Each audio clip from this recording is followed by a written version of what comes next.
If you have not seen Deadpool 2, this video contains spoilers of the ending and post-credit scenes of the movie. You have been warned. At the end of Deadpool 2, Wade manages to save the boy Russell, and in the process, seemed to have formed the X-Force with a group more similar to that of the comics, and not of the film that died in many incredibly gruesome but hilarious ways. Today, we're going to take a look at the ending of Deadpool 2 and what it might mean for the future of the franchise. Towards the climax of the film, we see that Russell teams up with one of the biggest surprises of the film, one of the most powerful X-Men villains, and Professor X's stepbrother, the Juggernaut. Russell seeks revenge on the leader of an orphanage where he had stayed, this leader who had tortured him and other young mutants for years. While at the same time, Deadpool, along with the time traveler Cable, Domino, and others, are looking to stop the child. Cable, who has traveled from the future, wishes to kill the boy because in the future he will become a dangerous villain and would eventually end the lives of Cable's wife and daughter.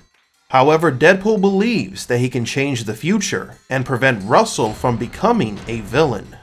During the final battle, we are given an epic fight scene between Colossus and the Juggernaut. You know, the one we should have gotten in X-Men The Last Stand? Anyway, Domino rescues the children from the orphanage, and Deadpool and Cable go straight for Russell. Wade tries to convince Russell that killing the orphanage's leader won't make things better, but the enraged and inflamed Fire Fist ignores his pleas. So Wade decides to put on a necklace that nullifies mutant powers that were used earlier in the film in order to convince the boy. The conflict escalates, and Cable is left without a choice but to shoot Russell.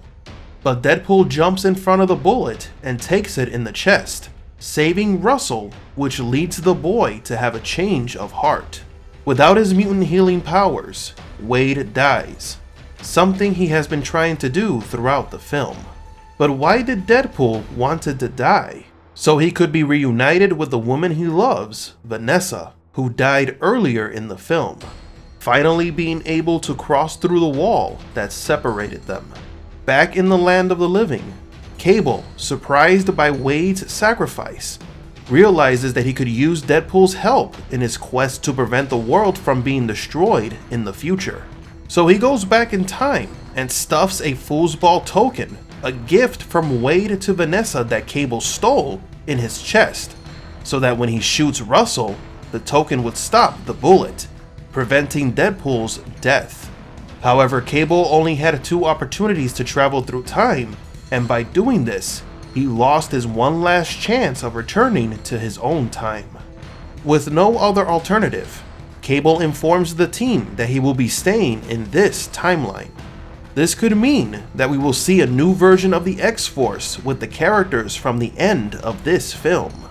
In one of the many post-credit scenes, we see Negasonic Teenage Warhead and her girlfriend Yukio repair the contraption that facilitates time traveling and gives it back, not to Cable, but to Deadpool, for which this gives us some of the best post-credit scenes of all time. We see Wade preventing Vanessa's death, Deadpool traveling to the timeline of X-Men Origins Wolverine and killing the no-mouth Deadpool, and he kills the actor Ryan Reynolds before he accepts the role of Green Lantern. He ends the film by saying, "You're welcome, Canada." Tell me what you think about Deadpool 2. Did you see it? Was it better or worse than the first one? And are you looking forward to the X-Force movie? That's all for today. Thank you for watching and have a marvelous day.